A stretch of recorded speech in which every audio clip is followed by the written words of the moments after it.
Oh, Elsa! Umagang umaga yung sipot-pot na naman ang inuuna mong inaatupag.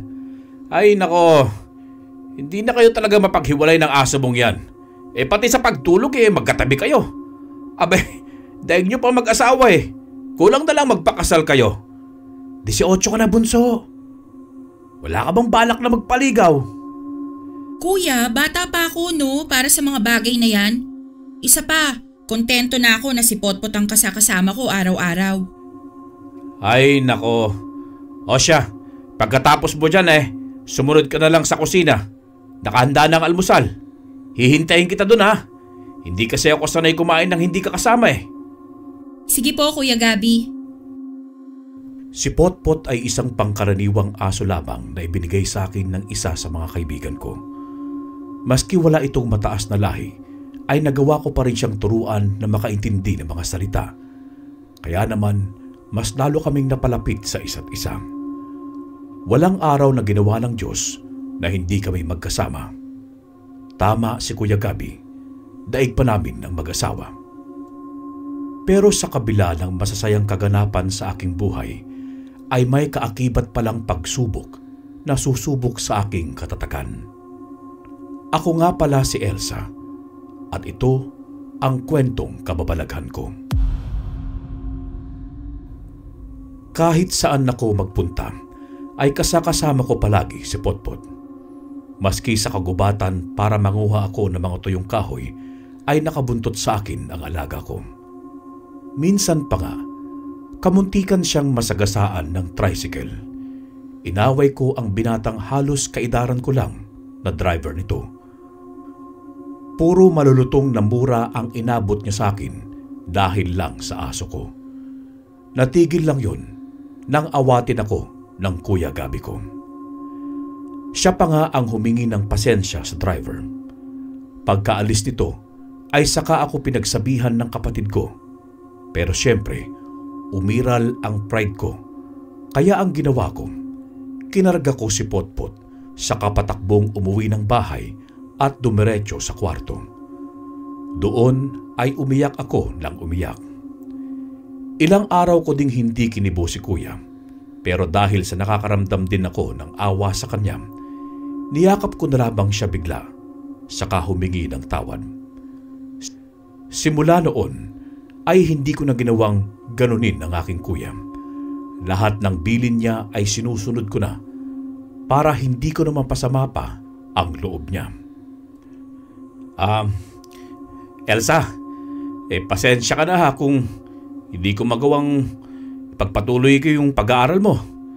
Halos sakto lang kasi kinikita ko sa pangangalakal para sa pang-araw-araw nating gastusin. Kung bakit kasi maaga tayong naulila sa mga magulang Hindi sana tayo naghihirap ng ganito kung buhay pa sila. Ano ka ba, Kuya? Ayos lang Sa kapayagan mo na kasi akong manguha ng labahan. Para naman may maitulong na ako sa iyo kahit na papano. Nako, wag na. At saka, malaking tulong na yung naglalaba ka ng mga damit ko. Nagluluto at naglinis ng bahay. Yun pa lang panalo ka na. Isa pa, kapag nanguha ka ng labahan, baka hindi mo na masikaso si Potpot. O hindi ba, kamunti ka na siyang masagasaan ng tricycle nung malingat ka lang saglit. Paano pa kaya kung mapabayaan mo siya? Kung sa bagay. Sige na nga, Kuya, panalo ka na. Basta, ang kabilin-bilinan ko sa'yo, wag na wag mong gagamitin kung ano man ang karunungan meron ka kapag may nakakaaway ka.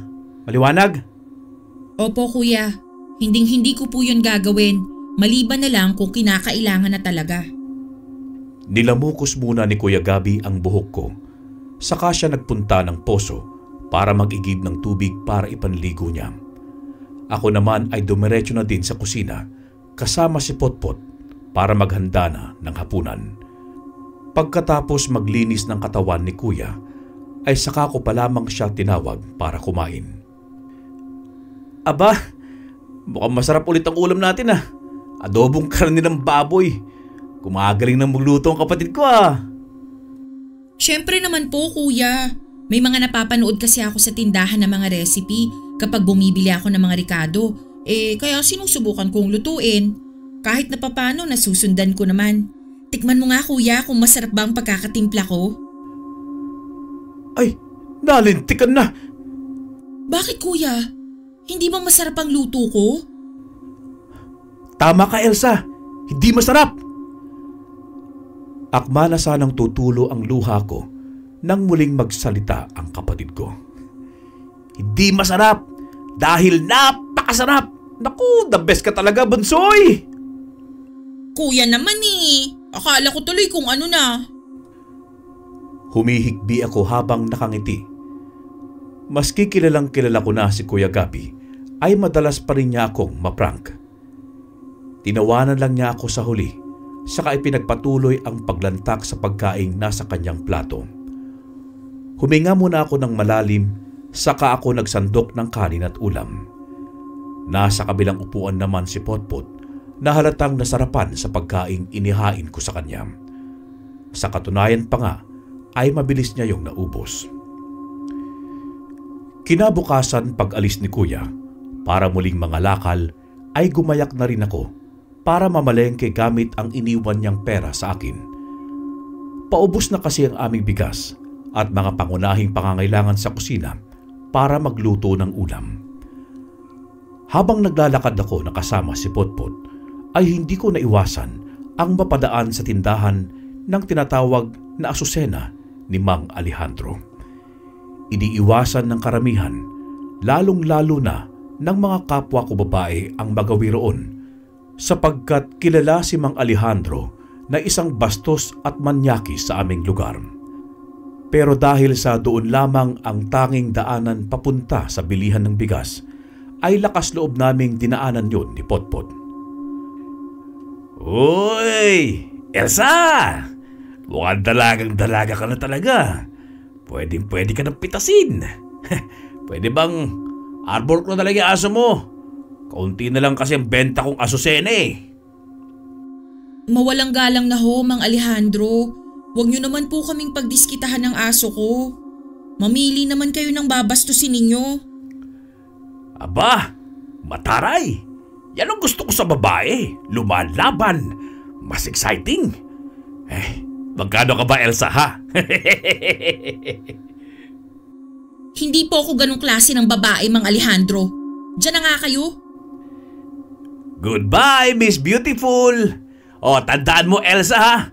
Makakapasok din ako sa pagitan ng dalawa mong hita balang araw. Hindi ko na lamang pinansin ang mga sinasabi niya. Masyado na kasi akong nababastusan, kaya dire-diretso na lamang ako sa paglalakad. At nang makalayo ako roon, ay umupo ako sa kaniyakap si Potpot. Kumahol naman ito, sa kanya dinilaan ang pisngi ko. Ganito lagi ang ginagawa niya sa akin para pakalmahin.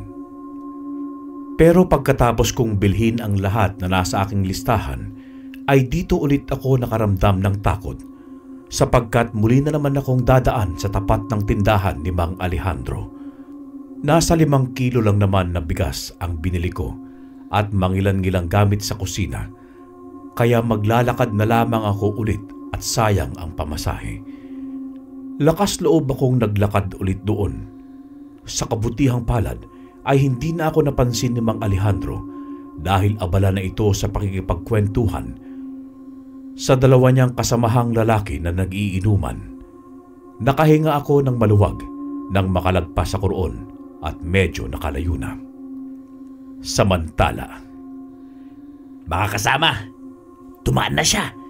Ngayong gabi, makakatikim na naman tayo ng dalagang birhen. Kaya damihan nyo lang ang pagpupulutan nyo ng karne ng aso para mas lalong mag-init ang katawan ninyo. Pagsasawaan natin mamaya si Elsa. Oh, Elsa! Kararating mo lang ba? Hindi po kuya. Kanina pa. Sa katunayan nakapagsaing na ako. Yung ulam na lang ang niluluto ko. Hindi ko natapos ang sinasabi ko kay Kuya Gabi nang bigla na lamang nahulog mula sa dingding ang kanyang larawan na kasama si Potpot. Bigla akong kinutuban ng masama dahil sa pangyayaring yun. Nabanaag naman ng kapatid ko sa aking mga mata ang labis na pag-aalala. Ano ka ba, Bunsoy? Pamahiin lang yun. Walang mangyayaring masama sa amin ni Potpot, okay? Kaya kumalma ka na dyan. Sige na, asikusuhin mo na yung niluluto mong ulam para makakain na tayo. Maliligo lang ako saglit, ha? Sige po, kuya. Lumipas na ang ilang minuto pero hindi pa rin nawawala ang kaba ko sa dibdib. Pati si Potpot ay iba ang tingin sa akin, saka parang aligaga siya. Sinusubukan ko siyang tawagin pero hindi siya lumalapit at sa labas ng bahay lamang siya nakatanaw. Nakabukas kasi ang pintuan kaya malaya siyang maglabas-masok sa loob ng bahay. Oh, nakahain ka na pala eh. Nasaan si Potpot?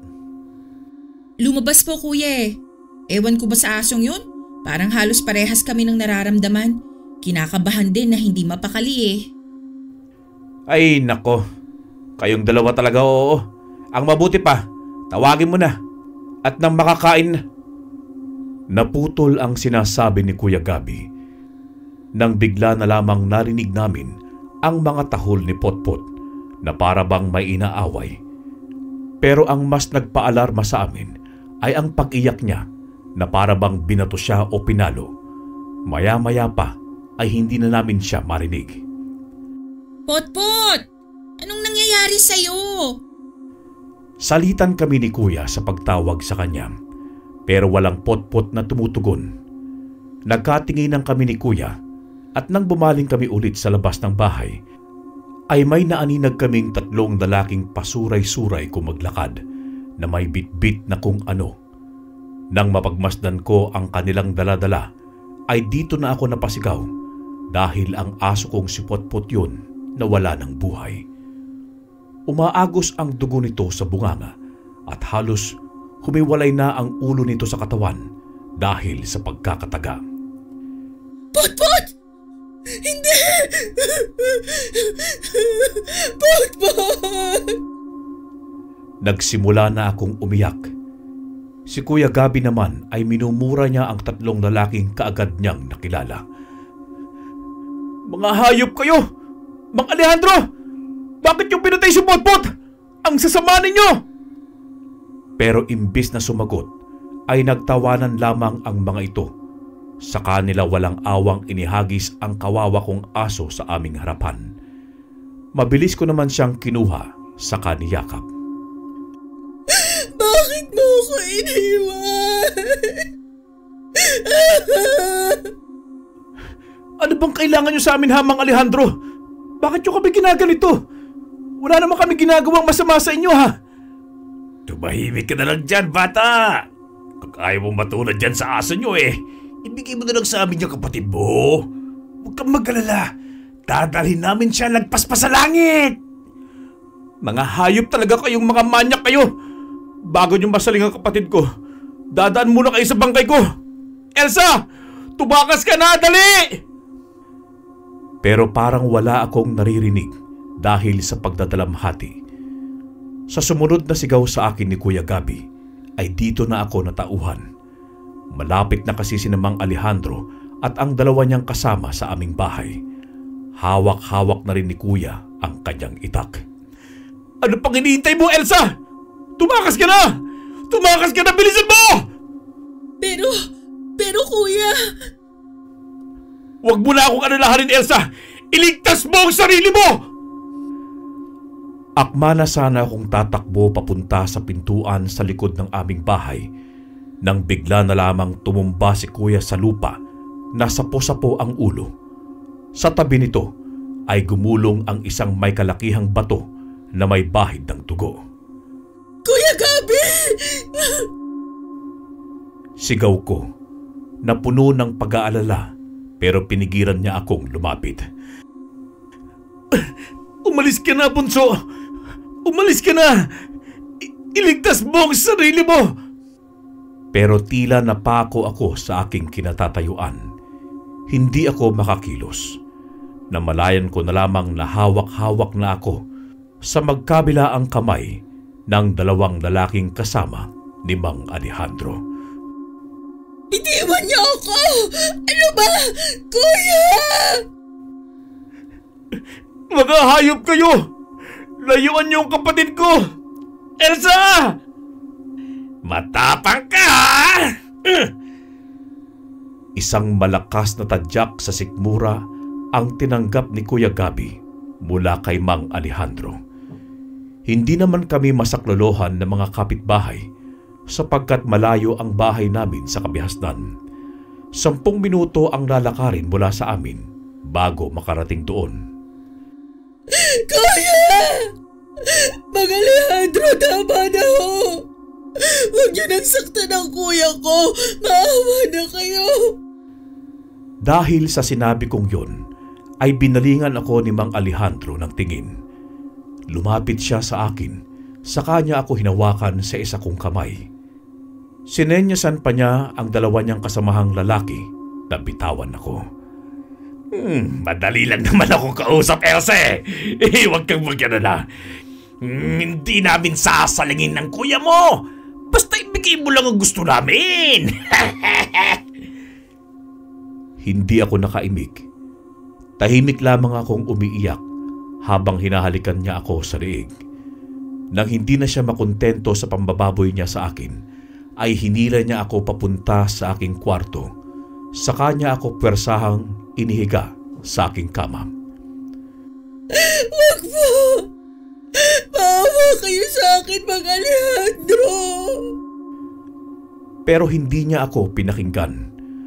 Marahas niyang tinanggal ang pang-ibaba kong kasuotan, saka walang pakundangan niya akong ginahasa. Ramdam na ramdam ko ang pagkapunit ng aking pagkababae. Kada iyak ko at pagmamakaawa ay parang musiko sa kanyang pandinig dahil mas lalo niyang ibinabaon ang kanyang pagkalalaki. Ramdam ko rin ang pag-agos ng dugo mula sa aking kasalanan. Tunay kang napakasarap mo, Elsa. Ay, birhen na birhen! Mas lalong bumibilis. Mas nadadagdagan naman ang sakit na aking nararamdaman. Hanggang sa humihikbi na lamang ako, hanggang sa siya ay makaraos. Ang akala ko ay tapos na ang kalbaryo ko. Hindi pa pala, dahil sumunod naman ang 2 kasama niya na binaboy ako. Dahil sa nanghihina na ang buo kong katawan, ay hindi na ako nakapanglaban pa. Kuya Gabi! Narinig ko kasi ang boses ng kapatid ko na parang binubugbog na naman ni Mang Alejandro. Galit na galit ako noon sa aking isipan. Gusto kong gumanti. Pero paano? Wala na akong lakas ni ipagtanggol man lang sana ang aking dangal. Pikit mata ko na lamang na tinanggap ang kapalaran ko. Alam ko rin namang pagkatapos nila akong pagsawaan ay papatayin din nila kami. Makaligtas man, wala pa din kaming laban dahil malakas ang kapit ni Mang Alejandro sa batas dahil mapera siya. Pagkatapos nila akong pagsamantalahan, naramdaman ko na lamang na may tumakip sa aking ilong at bibig. Nagawa ko pang magpubiglas, pero sa huli ay unti-unti na din akong kinakapos ng hangin hanggang sa wala na tuluyan nang nagdilim ang aking paningin. Pagmulat ko ng aking mga mata, nasa kwarto pa rin ako kung saan ako ginahasa. Dahan-dahan akong tumayo at pagtungaw ko sa bintana. Umaga na. Halos hindi ko maihakbang ang mga paa ko dahil sa sobrang sakit ng aking mga hita, lalong-lalo na ang aking pagkababae. Pero nang maalala ko si Kuya Gabi, tila ba nagkaroon ako ng lakas para makatayo. Paglabas ko ng kwarto, doon ay tumampad sa akin ang katawan ni Potpot at Kuya Gabi na wala ng buhay. Tadtad ng saksak ang katawan ni Kuya at halos naging kulay pula ang lupang kinahandusayan niya. Kuya Gabi! Malakas kong sigaw. Natumba pa ako kaya pagapang ko silang nilapitan ng alaga naming aso. Kuya Gabi! Potpot! Hindi! Grabe ang pagdadalamhati ko ng mga sandaling yun. Sobrang pangingirot ng puso ko dahil sa sinapit ng dalawa kong mahal sa buhay. Sinikap kong umupo sa tabi nila, saka bumaluktot at isinandal ang ulo ko sa aking mga tuhod. Humagulgol ako ng pag-iyak at nang maibuhos ko na ang lahat ng sama ng loob ko, pinunasan ko ang luha sa aking mga mata. Magbabayad ang sino mang may kagagawa nito. Ipinapangako ko, isusumpa nila ang mabuhay. Ipapalasap ko sa kanila ang pait ng aking paghihiganti. Isinusumpa ko sa harap ng mga bangkay niyo, Kuya Gabi at Potpot. Isinusumpa ko! Pagkatapos kong bitawan ang mga sumpa ko, ay bumalik ulit ako sa aking kwarto ng paika-ika. Saka kinuha mula sa maliit na lumang baol sa ilalim ng aking higaan ang isang itim na libro. Pagkahawak ko pa lang noon ay kaagad nang nanumbalik ang aking lakas. Nawala na din ang sakit ng aking buong katawan. Sa pamamagitan ng librong to at sa pagsalin sa akin ni ina ng itim niyang karunungan bilang isang mambabarang, pagbabayaran ng kanilang buhay ang mga taong umalipos na sa akin at pumatay kina Potpot at Kuya Gabi. Tikman ninyo ang ganti ng isang anak ng mambabarang! Pagkausal ko sa mga katagang yun, ay kumulog at kumidlat ang kalangitan. Lumakas din ang ihip ng hangin at pagkaraan ng ilang segundo ay bumagsak ang malakas na ulan. Pagbuklat ko ng itim na libro, ay kaagad kong pinag-aralan ng mabuti ang nilalaman nito. Natuwa ako dahil pagbukas ko sa isa pang pahina ay dito ko nakita ang nararapat na parusa para kay Mang Alejandro at ng dalawa niyang kasama. Inusal ko ang mga itim na dasal ng taimtim habang nakaharap sa imahe ng baligtad na krus na kulay itim din na may katabing itim na kandilang may sindi. Nang matagumpay ko itong napalipad sa hangin para utusang dumapo sa mga taong nasa isipan ko, ay sumilay ang malapad na ngiti sa aking labi. Pagkatapos ko sa aking ginagawa, ay lumabas na ako para asikasuhin ang bangkay ni na Kuya Gabi at ng alaga kong si Potpot. Isinusumpa ko, Kuya Gabi, Potpot, makakamit ninyo ang hustisya. Patawad, Kuya, dahil hindi ko na matutupad ang pangako kung hindi gagamitin ang itim kong karunungan. Huling pag-iyak ko na rin to, Kuya. Alagaan mo sana si Potpot sa kabilang buhay, ha? Hanggang sa muli, mga mahal ko, paalam. Pagbalik ko sa loob ng bahay, nang matapos kong mailibing ang mga mahal ko sa buhay, ay malapit na ang pagsapit ng gabi. Muli akong pumasok sa kwarto ko, saka humiga ng diretsyo. Gamit ang isa pang orasyon, ay nagawa kong paglakbayin ang aking kaluluwa sa kung saan ko gustong puntahan.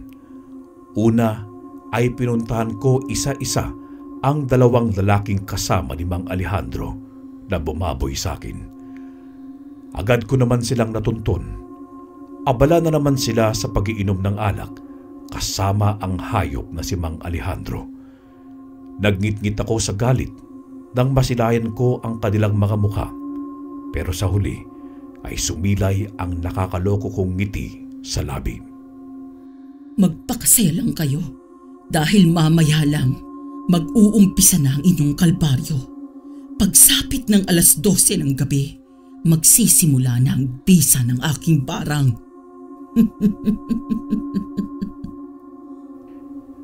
Nakamasid lang ako sa kanila mula sa malayo. Makaraan ang ilang oras na inuman ay natapos din ang mga ito. Kaya naman umuwi na ng kanilang bahay ang dalawa. Pagkatapos ng 12:00 ng gabi ay nagsimula na ang kalbaryo ng mga ito, maliban kay Mang Alejandro na hindi ko muna binarang. Hindi magkandamayaw sa pagpalahaw ang naririnig ko mula sa dalawang lalaki. Wala namang magawa ang kanilang mga pamilya habang nagsusuka ang mga ito ng dugo na may kasamang mga garapata ng aso at mga ipis na mga buhay pa at nagagawa pang lumipad. Natapos ang gabing yun, nakamatayan ang sinapit ng mga ito. Ngayon naman, ikaw na ang isusunod ko, Mang Alejandro. Samantala, bakit nagkagano ng mga kaibigan ko? Masaya naman kami nag-iwahiwalay kagabi. Anong kababalagan na nangyari sa kanila? Nagsuka daw sila pareho ng dugo na may kasamang karapata ng aso at saka ipis. Nakakadiri naman ang naging kamatayan nila. Pero sino kayang maaaring gumawa nito sa kanila? Sino? Nagpasya akong ibinalik sa dating normal ang aking pamumuhay. Naglinis ako ng aking sarili, saka nagpunta ng bayan. Sinadya kong dumaan sa bahay ni Mang Alejandro. Pagdaan ko roon ay kaagad na nagkasalubong ang aming mga mata.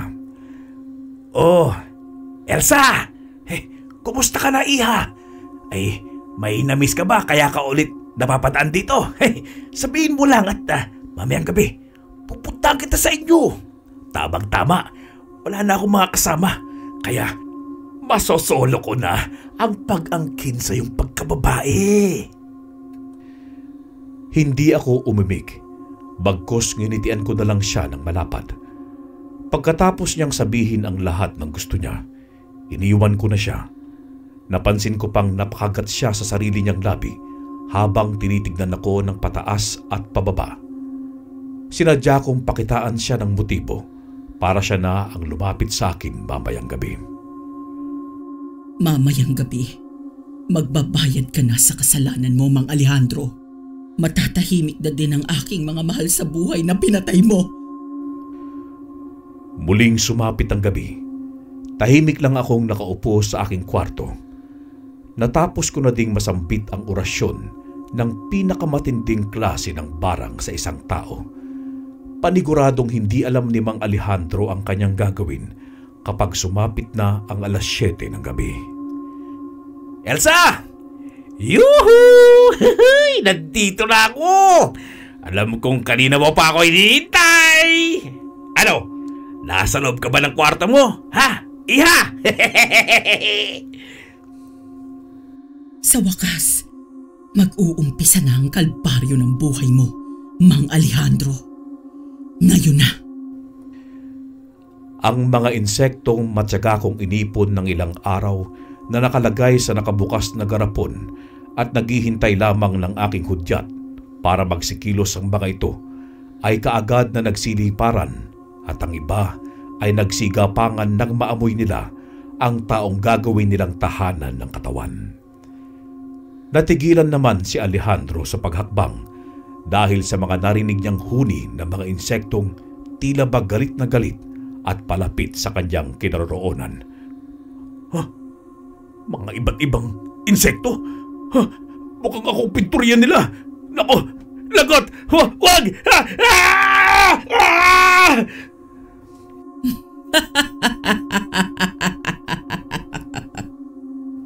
Kanya-kanyang paglusob ang mga laksa ng mga insektong barang. Sa iba't ibang butas sa katawan ni Mang Alejandro nagsipasok ang mga ito.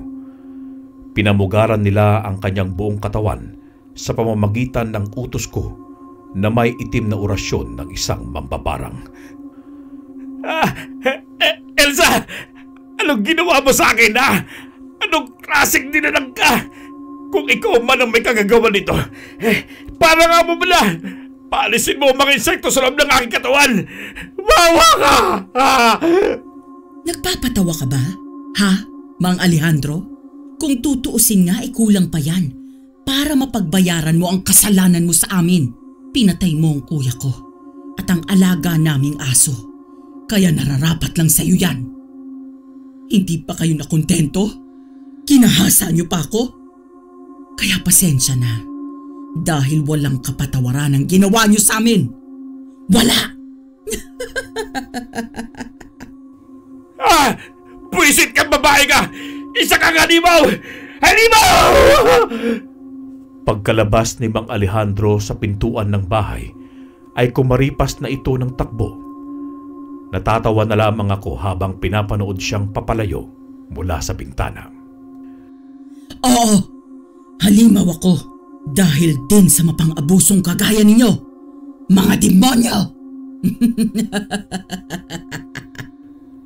Muli kong inihimlay ang aking katawang lupa sa higaan ko, saka ko muling pinaglakbay ang aking kaluluwa. Kitang-kita ko sa kanyang bahay si Mang Alejandro na nahihirapan. Buong katawan niya ay namumula na at may pamamaga. Dala ng labis na kakatihan, ay halos pako na kasi ang ipinangkakamot niya dito.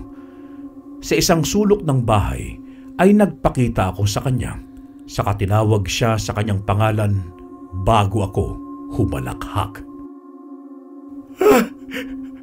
Anong ginagawa ba dito, babae ka? Umalis ka sa mamamahay ko! Layuan mo akong ipagtaka! Mga kapitbahay! Tulong! May mga rumisponde namang mga kalalakihan dahil sa malakas na sigaw ni Mang Alejandro. Pero wala din silang nagawa dahil siya lang ang nakakakita sa akin. Parang awa niyo na! Ilay niyo sa akin ang babaeng yan! Isasagkap po ng kadiliman! Pinaglalaroan niya ako! Pero maski anong duro niya sa akin, ay hindi ako makita ng ibang tao dahil sa itim na orasyon ko. Ang ibang nakiusyoso ay napapailing at naiisip na nababaliw na ang lalaki dahil sa tinuturan nito. Ang sakit! Tulong! Maawa kayo! Dali niyo ako sa ospital! Pagsusumamo niya sa mga tao, pero dahil sa puro nanana ang buong katawan niya, ay pinandirihan siya sa kadilayuan. Ganyan ang nababagay sa iyo, Mang Alejandro. Ang maghirap muna bago mamatay. Tuluyan na akong nagpalukob sa galit ko. Wala na akong maramdamang awa, maski katiting man lang sa taong lumapastangan sa akin at pumaslang kay Potpot at Kuya Gabi. Elsa, parang kama mo na. Alisin mo na ang sakit dito sa akin. Magbabago ko na ako. Pangako, magbabago na ako para kawa mo naman. Ayoko pang mamatay. Maawa? Naawa ba kayo sa alaga kong asong si Potpot nung ginilitan niyo siya ng leeg? Naawa ba kayo kay Kuya Gabi nung gabing tinagdag niyo siya ng saksak? Hindi, diba? Kaya dapat lang na hindi rin kayo kaawaan dahil mas masahol pa kayo sa demonyo. Sinira niyo ang buhay ko, kaya sisirain ko rin ang buhay ninyong mga hayop kayo! Sa sinambit kong orasyon, ay pinalabas ko mula sa kanyang mga sugat ang mga alupihan. Mas lalong lumakas ang sigaw ni Mang Alejandro dahil sa ibayong sakit na dulot nun. Habang nahihirapan siya, ay katumbas nun sa akin ay kaligayahan. Unti-unti ko nang nakakamit ang hustisya sa nangyaring trahedya sa aming buhay. Hindi ko na kaya, Elsa. Patayin mo na lang ako. Maawa ka. Hirap na ako. Napailing ako. Gusto ko pa kasi siyang maghirap ng husto bago siya mamaalam dito sa mundo. Kaya ang ginawa ko, isinunod kong pinalabas mula sa kanyang katawan ang mga alakdan. Ang iba ay sa mata na niya lumabas. Lumuluha na siya ng dugo habang sumisigaw dahil sa kirot. Maya-maya pa ay may naramdaman akong inirhiya na tila itinataboy ako sa bahay ni Mang Alejandro. Pilit ko yung nilabanan pero dumugo lamang ang aking ilong kaya napilitan akong umatras. Pero bago ako naglaho at makabalik sa aking katawang lupa, ay nakita ko ang pagpasok ng isang matandang lalaking may benda ng puting panyo sa ulo at may hawak na buntot pagi. Pakialamerong albularyo! Hindi niya alam kung sinong tinutulungan niya! Pagbalik ko sa aking katawan, ay wala na akong alam sa mga sumunod na nangyari kay Mang Alejandro. Napapalugutok na lamang ang aking mga daliri sa kamay dahil sa mahigpit na pagkakakuyom ko. Sa huli ay pinili kong ikalma ang aking sarili. Hindi ako nakatulog ng gabing yun. Gusto ko sanang bumalik doon, pero baka harangan lang ako ulit ng albularyong matandang yun. Tama. Bukas na bukas rin, pupunta ako ng bayan para makibalita. Sana'y natuluyan na ang Alejandrong yun at hindi nagamot ng matandang albularyo. Sana'y sinusunog na ang kaluluwa niya sa impyerno kasama ng dalawa niyang kainumang mapagsamantala. Ganon nga ang ginawa ko kinabukasan. Inosente akong naglakad sa harap ng bahay ni Mang Alejandro.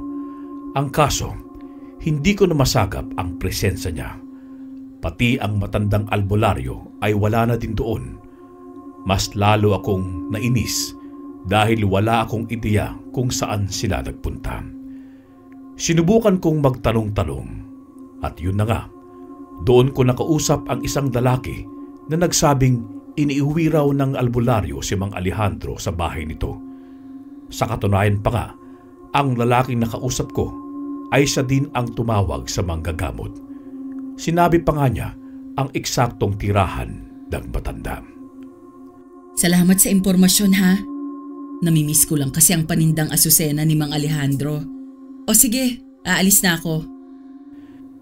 Pero imbis na umuwi, tinungo ko ang direksyon papunta sa tirahan ng albularyong tumutulong sa biniktima ko. Pagtapak ko sa bakuran ng bahay, ay nabigla ako sa sumunod na kaganapan.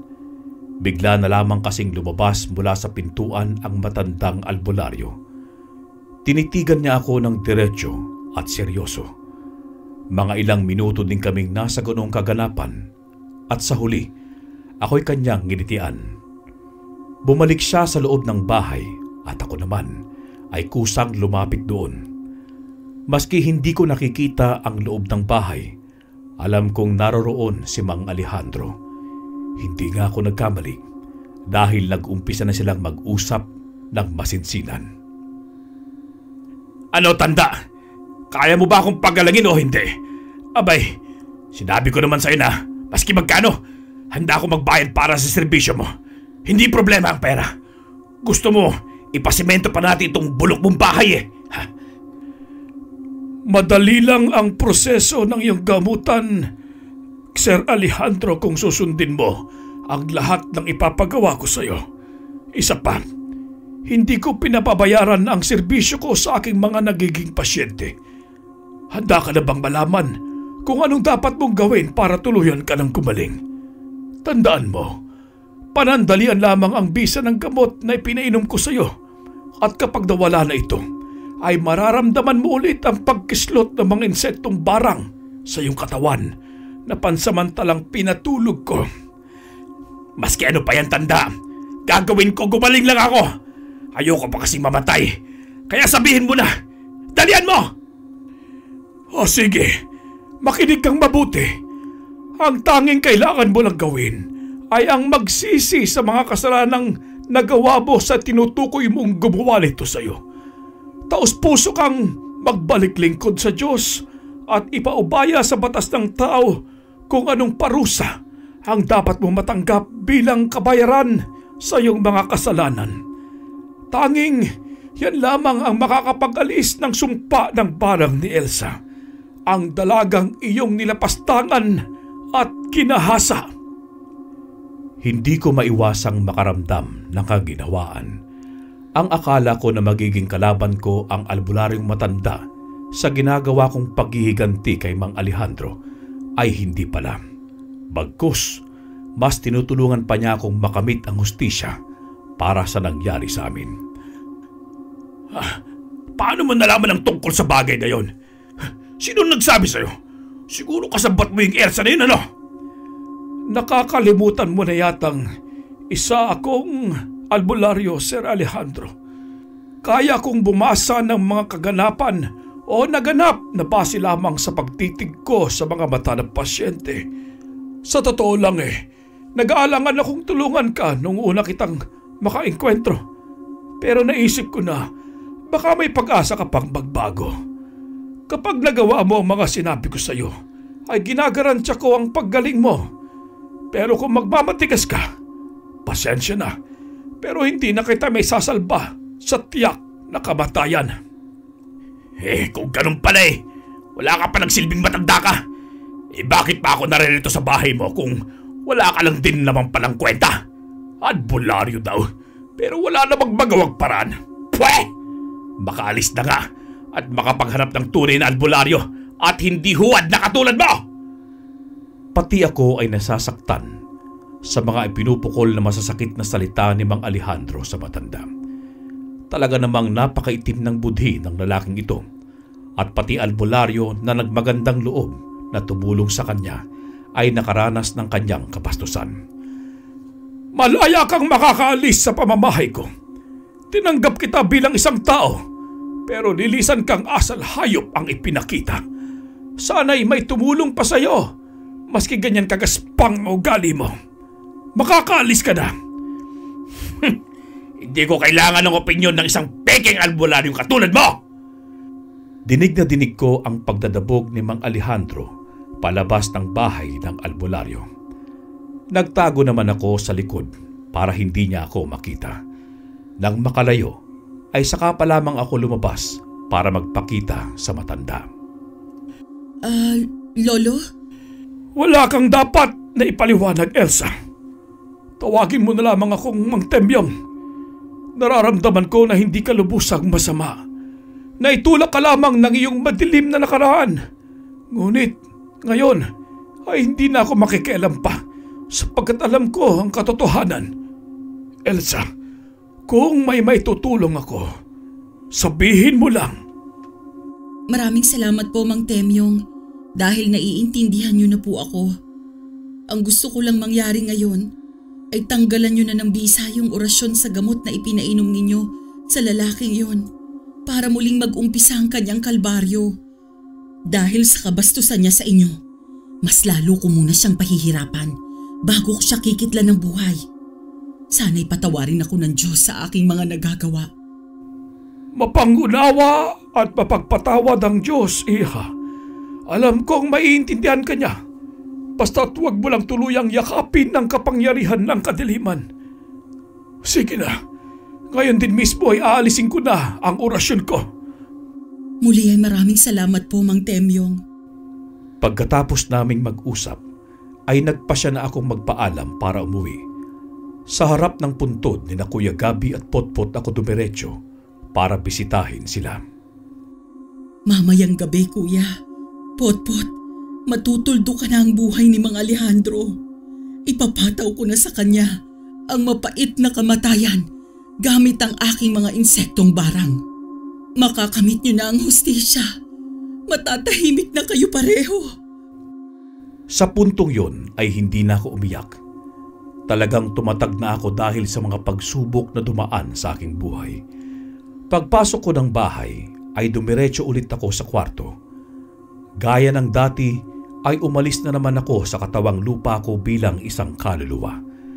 Gamit ang aking kaalaman ay dinala ako nito kung saan naroroon si Mang Alejandro na kasalukuyan na ulit nagdurusa sa kanyang bahay. Ayoko na! Magdanyog! Tulong! Maawa kayo! Mga kapitbahay! Ang sakit! Taray ko!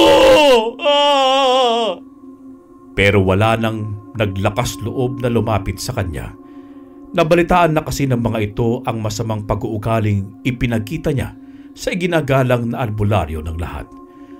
Kaya nabuo sa isipan ng mga tao na hindi karapat-dapat na tulungan ang isang kagaya niya sapagkat napakasama ng kanyang ugali.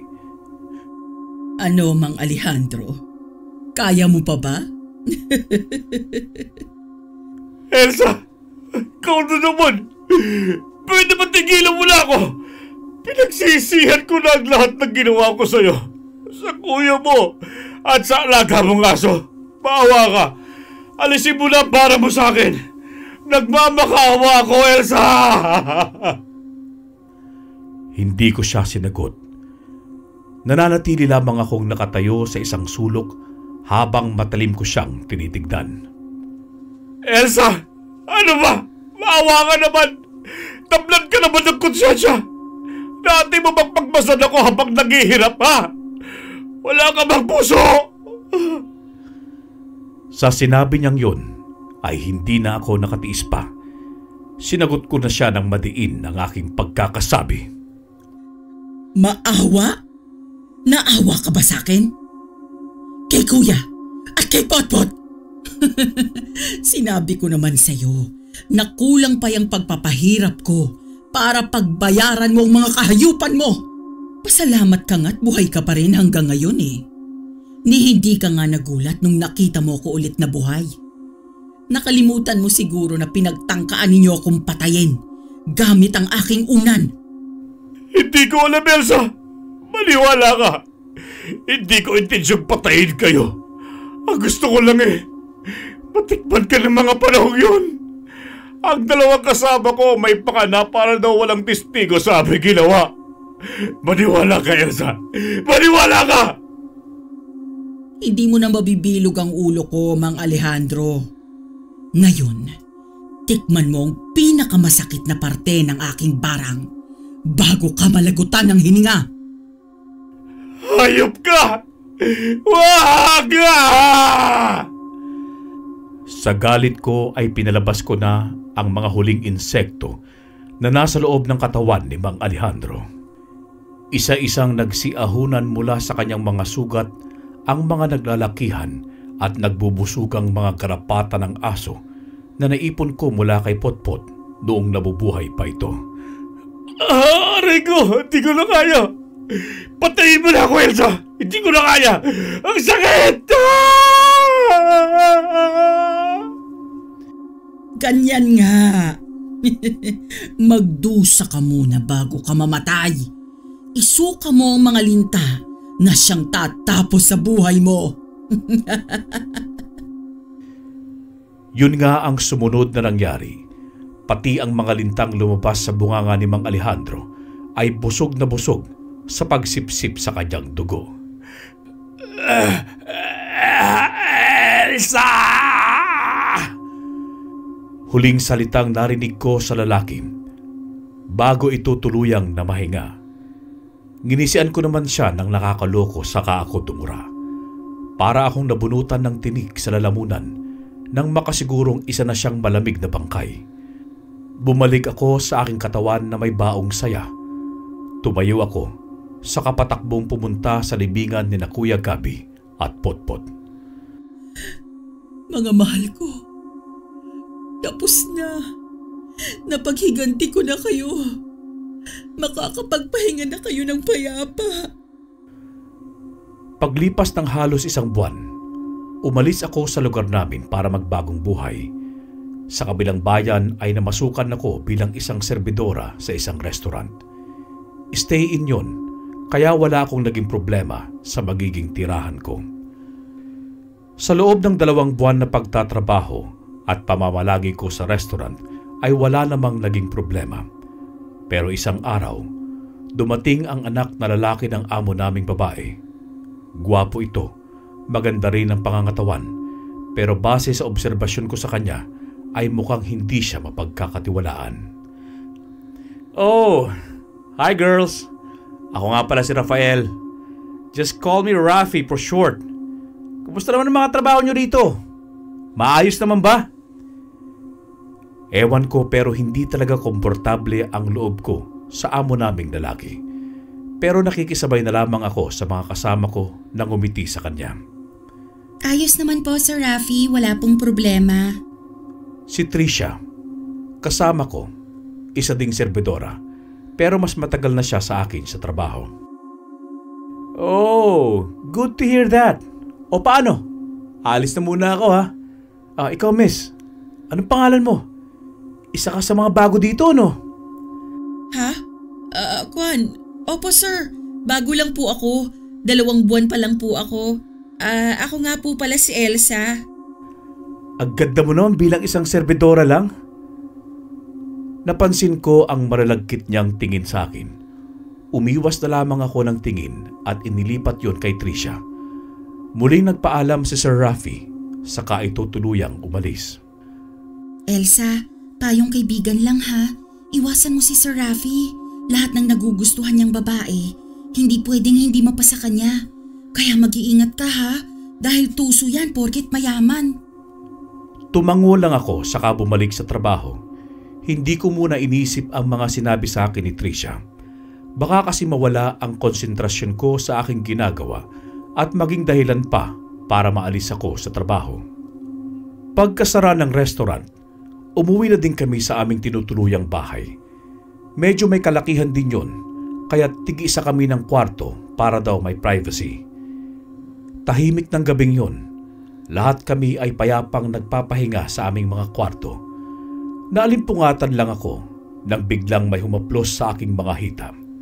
Pagdilat ko ay dito ko nakita si Sir Rafi na wala ng pang-itaas na kasuotan. Sir Shh! Huwag kang maingay, Elsa. Mabilis lang ito. Huwag kang mag-alala. Pagkatapos ito, bibigyan kita ng maraming pera. Pangaakit niya sa akin, pero hindi ako nagpasilaw sa pera niya. Nanlaban ako, pero masyado siyang malakas. Hanggang sa sumagi sa isipan ko ang pambababoy sa akin dati ni Mang Alejandro at ng dalawa niyang kasama. Hindi ko na inaasahan na ang mga nakaraang dilubyo sa buhay ko ang magbibigay sa akin ng lakas para makawala sa manyak kong amo. Malakas ko siyang sinipa sa kasalanan niya, saka ako nagsisigaw. Nabulabog naman ang lahat ng kasama ko, kaya nagsibukasan ng mga ilaw. Agad nila akong sinaklolohan. Sa puntong yun ay nasa labas na si Sir Rafi na hawak-hawak ang kanyang damit at pagkalalaki. Hayop kang babae ka! Hindi pa tayo tapos ha! Sigaw niya sa akin pero yakap-yakap na ako ni Tricia. Wala akong ibang ginawa kung hindi ang umiyak. Napunit na kasi niya ang damit at nawasak na niya ang shorts ko, kaya kamuntikan niyang nakuha ang gusto niya sa akin. Shh! Tahan na, Elsa. Sinasabi ko na nga ba kamuntikan ka ng magaya sa mga naunang serbidora na nakursunadahan ng manyakis na yun. Nagulat ako sa sinabi ni Tricia pero hindi ko pinahalata. Kaagad akong nakaramdam ng awa sa mga naging biktima ni Sir Rafi. Alam ko kasi ang pakiramdam ng ginahasa pero itinago ko yun sa mga kasama ko. Ayaw ko kasing mahusgahan o mapag-isipan ng kung ano-ano. Ang ipinagpapasalamat ko na lamang sa mga kasama ko doon ay hindi nila ako iniwan magtabag. Sama-sama kaming natulog sa kwarto ko kahit na nakaupo kaming lahat. Kinabukasan, pagpasok namin sa restaurant ay wala ang amo naming babae. Si Sir Rafi ang nasa kahera, nagbabantay. Masama ang tingin niya sa akin. Halatang galit. Hindi ko na lamang yon binigyan ng pansin. Pero ramdam ko na ginagantihan niya ako dahil panay ang utos niya sa akin. Maski oras ng merienda at pananghalian ay sinisigawan niya ako saka inuutusan. Hindi na lamang ako umangal, pero habang tumatagal ang pagpapahirap niya sa akin ay isang plano ang nabuo sa aking isipan. Ano? Bakit ganyan ka makatingin ha? Lalaban ka na ba sa amo mo ha? Gusto mong tanggalin na kita ngayon mismo sa trabaho? Sige Sir Rafi, para makontento na kayo, ako na mismo ang magre-resign. Sana maging masaya ka sa gusto mong mangyari, manyakis! Elsa! Teka lang, binibiro lang. Hindi na niya natapos pa ang sasabihin nang iboto ko sa sahig ang isang mangkok na babasagin. Pati ang mga kasama ko ay nagulat sa inasal ko. Elsa, okay ka lang? Tumango ako, saka dali-daling lumabas ng restaurant na walang emosyon. Umuwi ako ng tinitirhan namin, saka ako nag-impake ng mga gamit ko. Bumalik ako sa lugar namin. Medyo maalikabok na ang aming bahay. Hindi na kasi ito nalilinisan magmula nang umalis ako doon.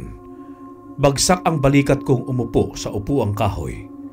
Kamuntikan pa nga akong bumagsak dahil bumigay na ang kinakalawang nitong pako. Kinagabihan ay dito ko na ulit sinimulan ang maitim kong binabalak. Ngayong gabi, Pagbabayaran mo ang ginawa mo sa mga nabiktima mong kababaihan. Sir Rafi, ipaparamdam ko sa iyo ang bagsik ng isang mambabarang. Muli kong ginamit ang itim na libro. Pagkatapos ng ginawa kong ritual at pagbitaw sa mga orasyong nararapat sa manyakis kong among lalaki, humiga na ako. Saka ko muling pinaglakbay ang aking kaluluwa. Aray! Ang sakit! Mama! Tulong! Mga sigaw ni Sir Rafi habang pinapanood ko siya mula sa may hindi kalayuan. Pinuntirya kong barangin ay ang pagkalalaki niya. Pinamaga ko muna ito, saka ko pinalabas ang mga hantik na langgam, mga bangaw at ang panghuli ay naglalakihang mga uod. Kitang-kita ko kung paano siya mahirapan. Kada daing niya ay parang musika sa aking pandinig. Nang makontento na ako sa pagpapahirap sa kanya, pinalaya ko na mula sa kanyang tiyan ang mga bubuyog na ginamit ko sa pambabarang sa kanya. Isa-isang lumabas ang mga ito na dumaan sa kanyang pusod, pagkatapos ay sumugod ang mga ito sa kanya. Dito na siya tuluyang nawalan ng buhay. Ngayon, wala ka nang mabibiktimang mga kababaihan dahil sa pagkahayok mo sa laman, Sir Rafael. Pagkatapos kong ngumiti, ay bumalik na ako sa katawang lupa ko. Pinabalik din ako ng amo naming babae sa restaurant pagkatapos mailibing ang anak niya. Gusto daw niyang humingi ng tawad at makabawi sa kabastusang ginawa ng anak niya sa akin. Hindi naman ako tumanggi, lalo't wala na akong dapat na ikabahala pa. Sa ngayon ay nasa edad na 60 na ako. Hinihintay ko na lamang ang huling gabi ko dito sa mundo. Napagsisihan ko na rin ang mga nagawa kong pagkakamali at siguro naman ay napatawad na ako ng Panginoon. Hindi na ako nakapag-asawa pa, kaya nabuhay akong mag-isa. Hanggang dito na lamang po ang aking kwento. Sana'y nagustuhan nyo at nagdulot ng aral sa bawat isa. Lubos na gumagalang, Elsa.